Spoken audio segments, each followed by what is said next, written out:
Halo semuanya, saya Ayu Lestari. Di sini saya akan menjelaskan materi Sejarah kelas 12 bab kelima, yaitu Sistem dan Struktur Politik Ekonomi Indonesia masa Reformasi. Pada bab 5 ini ada dua sub. Yang pertama ada masa Orde Baru, yang kedua ada perkembangan politik dan ekonomi masa Orde Baru. Yang pertama saya akan menjelaskan apa itu masa Orde Baru. Masa Orde Baru atau dikenal juga dengan sebutan Orba adalah tatanan pemerintahan dengan sistem baru di Indonesia. Sejarah singkat Orde Baru dimulai pada masa jabatan Presiden Soeharto. Rentang waktu kekuasaan pemerintahan Orde Baru berlangsung selama 32 tahun. Diawali surat perintah yang dikeluarkan pada 11 Maret 1966 hingga tahun 1998. Latar belakang lahirnya Orde Baru yaitu ditandai dengan Tri Tuntutan Rakyat atau Tritura yang terdiri dari 3 tuntutan, yakni pembubaran PKI, perombakan kabinet Dwi Kora, dan penurunan harga. Akan tetapi, sikap Presiden Soekarno bertolak belakang dengan aksi-aksi mereka hingga terjadi peristiwa G30 SPKI yang membuat rakyat Indonesia menurunkan kepercayaan terhadap pemerintahan Soekarno. Peristiwa G30 SPKI adalah salah satu penyebab penurunnya kredibilitas Soekarno. Hal itu membuatnya mengeluarkan surat perintah pada Letjen Soeharto yang disebut Surat Perintah 11 Maret 1966 Super Semar. Sistem pemerintahan pada masa Orde Baru adalah presidensial dengan bentuk pemerintahan Republik dan UUD 1945 sebagai dasar konstitusi yang berlaku. Dalam periode masa Orde Baru terjadi banyak perubahan politik dan ekonomi. Perekonomian Indonesia berkembang pesat walaupun dibarengi dengan praktik korupsi yang merajalela. Melalui beberapa kebijakannya, politik dan ekonomi negara juga semakin kuat. Namun kondisi ini menurun ketika terjadi krisis moneter pada tahun 1997. Krisis inilah yang membuat pemerintahan kehilangan kepercayaan rakyat sehingga Soeharto sebagai presiden mengundurkan diri pada tanggal 21 Mei 1968 yang mengakhiri kekuasaan Orde Baru. Selanjutnya itu saya akan menjelaskan perkembangan politik pada masa Orde Baru. Dalam pemerintahan Orde Baru terdapat beberapa perkembangan politik. Salah satunya penyeradaan partai politik. Kendala stabilitas nasional yang dialami pada masa Orde Lama yakni banyaknya partai yang berasas pada satu ideologi yang sangat kental.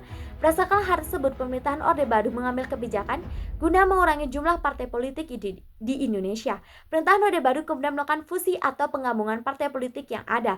Pemerintahan kemudian mengeluarkan UU Nomor 3 Tahun 1975 tentang fusi partai-partai politik. 3 partai politik hasil fusi tersebut antara lain: yang pertama, pada tanggal 5 Januari 1973, Partai Persatuan Pembangunan PPP merupakan fusi dari partai Islam seperti NU, Parmusi, PSII, dan Perti. Yang kedua, pada tanggal 11 Januari 1973, ada Partai Demokrasi Indonesia PDI, merupakan fungsi dari PRI, Partai Katolik, Partai Murba, IPKI, dan Parkindo. Yang ketiga, ada Partai Golongan Karya, tidak mengalami fungsi dengan partai manapun. Yang terakhir, saya akan menjelaskan perkembangan ekonomi pada masa Orde Baru.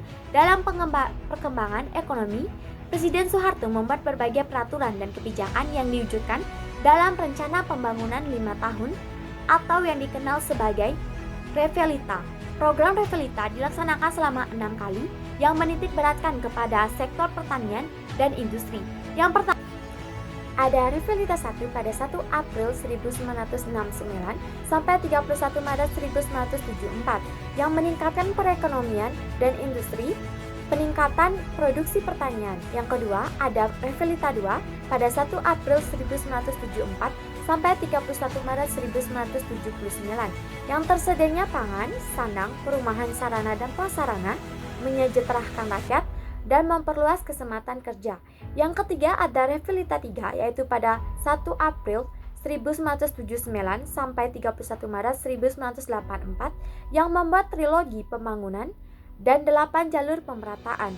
Yang keempat, ada Revelita 4 pada 1 April 1984 sampai 31 Maret 1989 yang menitik beratkan sektor pertanian menuju swasembada pangan dan meningkatkan industri yang dapat menghasilkan mesin industri sendiri.